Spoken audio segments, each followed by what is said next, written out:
Welcome na naman sa panibagong vlog. At nalabas ko muna si Posty. Tumawag kasi yung tito ni Mrs. Nagaya yung mag-chill. So, ayun.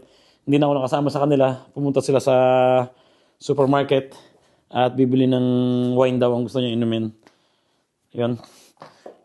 Bago namin gawin yun, kailangan ko munang ilabas si Posty. Di ba? Yung aso namin. Kasi si Mrs. nagpapaayos ng ano niya, kuko. Papa-manicure. Kasi may lakad yata sila magkakaibigan nila sa ano. Sobrang layo. Sa Saturday. So, nagpapaayos na ng kuko. And, ayun, tara, Posty! At ganito dito kasi pag Webes, karamihan sa mga nagtatrabaho ng sa bahay at nandito na pala si Mrs. Si Jen. At sa caregiver. Caregiver nga yung nagtatrabaho ng matatanda na. Ayun. Wala silang trabaho karamihan ng Webes. Kaya, ayun, minsan pinupuntahan nila ako dito. Pero ako may trabaho naman ng ngayon. Tapos may trabaho pa rin bukas. Saturday, Sunday, wala ako. Pero konti-konti lang naman. Magsishot lang ng konti. So, yan, bumibili ng wine. Labas mo muna. Tsaka ng yata, karne. Pasok ko yung damit. Dito na si Mrs. Patangin mo na yung kuko mo. Pakita mo muna sa... Wala. Wala pa lang ginawa. Malinis lang. Akala ko naman pinapalitan mo. Ayan nga, pinapalitan ko na. Transparent lang. Malinis lang. So, ayan, dadalhin ko muna si Posty sa labas para magpupo siya. At katulad ng sinabi ko nung dati, nag-ano kasi to, papapansin pag may mga bisita. Umiihi na lang dito sa mga gilid-gilid. Kaya kailangan kong ilabas. Tsaka hindi pa rin naman siya nakakapupo. Umupo lang siya kaninang umaga. So, ayan, let's go! Ito na kami sa labas ni Posty. At nakapupo na rin siya. Tingnan nyo, pag kasi may bisita kami sa bahay, excited tong bumalik ka agad ng bahay. Nakakalabas pa lang namin, na agad siya. Nagpupo. Maganda naman doon mabilis kami makaka-uwi ng bahay, di ba? At shortcut na siguro kami dito. Kung may daan. Nakagawa kasi yung mga kalsada dito.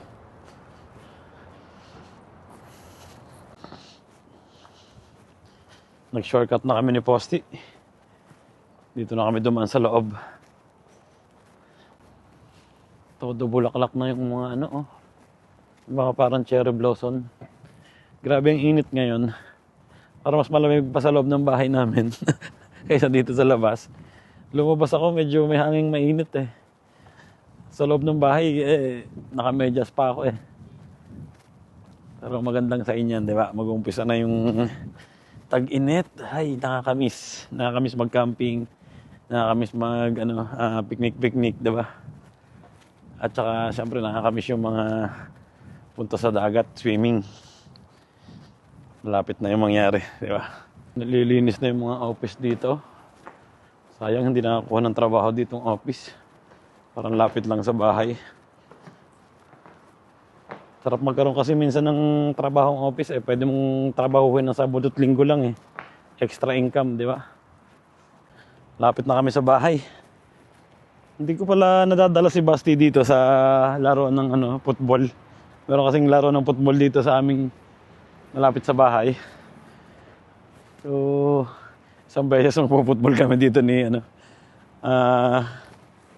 Basti, ng bunso namin. Hindi ko lang, football ba ang pangalan nun? No, soccer. Pares lang naman, di ba yun? Dito sa Posty, may merienda ng dahon, ng damo. Tara, doon na tayo. Bawal ka nga palang pumunta dyan sa ingatan nyo yung pag may aso kayo, ingatan yung pumunta dito sa mga pine tree. Pag ganitong tataginit. Kasi uso yung yung mga, ang tawag doon, yung mga tilas na lumalaglag galing sa mga puno. So, masama daw sa aso yun. Nakakalason. Kaya dito tayo dumaan. Dito tayo dumaan, Posty. Huwag ka nang dumaan dyan. Parang caterpillar na madami. Yan, dito na lang kami dadaan. Excited yung bumalik ng bahay eh. Alam niya kasi may mga bisita sa bahay. Umihi ka mo na. Last na ihi mo na yan. Hey, tara. Ayan. Last na yan. Uwi na tayo. Tara. Dito na pala ang bisita namin eh. Ayan, excited daw. Ito si Tito Awen, Tito ni Mrs. Jenny. Hi Jenny. Hola. Uy, bumili ka pa ng ano. Pang girls. Wala akong susi. Excited na ang aso na to eh.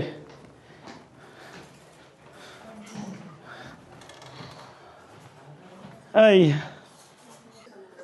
Dito na kami sa bahay. Hey! Sarap ng pagkain. Hipon. Hipon. Yung plato ni Basti. Si Marcos kumain na? Ayaw pa. Anong hipon yan? Hipon. Na normal, hindi yung malalaki. Argentina. Dansa. Kain muna tayo. Thank you, Lord. Hey! Huwag kang makulit! Nabuksan na pala yung bina. Masarap pa yung bina. Nasa imbek yan. Um, Mama, to aalis yan, no? Well, Red wine, di ba? pero hindi mo pa kay Kwalta aalis yan. Luto tayo ng steak. Matawa na daw ko sinako, napagdumaan. Ano ba ito? Ano? Lemon syrup? Ang sarap. Galit talaga yan ni Siren. Nag-cheers na kami dito. Ayan, nag-chill na kami. Bino. Red wine. Toscana. Toscani. Ibig sabihin yan. So, meron tayo ditong ano, mani. Kulang. Siyempre may steak. Sale kasi yung steak ngayon, 3 euro. May kulang dito. Anong kulang? Lemon. Sprite. Lime. Ay, may Sprite. Ah, hindi pala Ito, Sprite na Tito sa Rosso. taas. Ah, oo nga. Umuusok na.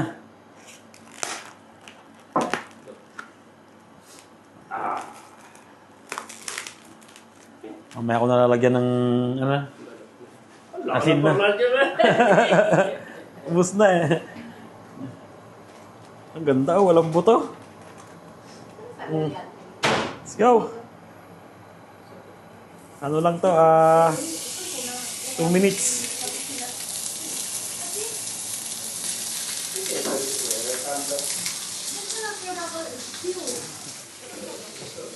Okay na yan, 2 minutes lang, di ba?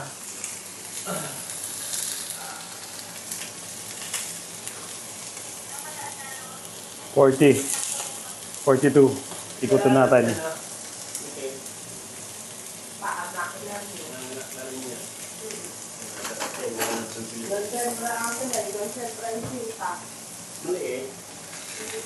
Ayun, 2 minutes. Hindi mo, ano siya, no? Ay tato? Ay tato? Si Tao? Yan, ready na. 5 minutes lang. Go. Minutes lang. Magpahingahin muna natin ng mga 1 minute.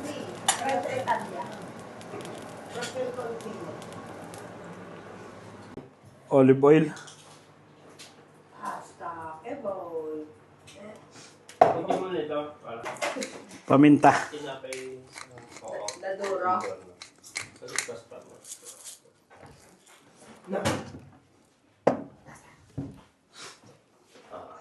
Segundo.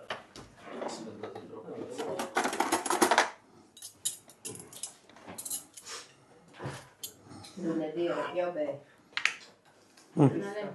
Sir, Yeah. table, table ano po? 3. Pagas. Request po kayo ng kanta? Ovviamente. E poi quando vedo che c'è l'estrada lo metto qui in va da sola. Tenero. Cosa vuoi io? Poi Lambot niyan. devi provare. Io te lo sto dicendo di provare anche la tua. E poi vedrai, fai il calcolo Ah. del consumamento. Sarap na. Sir, Nasa restaurant, pero... Mura lang kasi dito yung, yung steak ngayon, nag-sale. Pero ngayong araw lang na to, hindi ako nakabili. Hindi ko kasi nakita, ngayon ko lang nalaman. Anong oras na? Alas 8 na, sarado na yung mga supermarket. Pauwi na sa susunod, di ba? La mia è 33 euro, 80. 3 euro. Bale, 4. 4 euros. Però sono andata a Roma. 60, 60. 35 euro. 120. For Sai, 440 rin? lo sai No. quanto ho consumato? 200. Ho consumato all'autostrada, proprio di là. Perché andavo 240 na. Para rin pala sa Pilipinas. Sa ano? Sa SM. No, non ti... 200 yung isang Però andavo gano'n. proprio all'autostrada, andavo a Fresh ba 130. yun? Lì sì, tipo... Hindi ko lang alam. Hindi ko alam. Nasa nakita namin, nasa... Siya magkano yung dating manataya?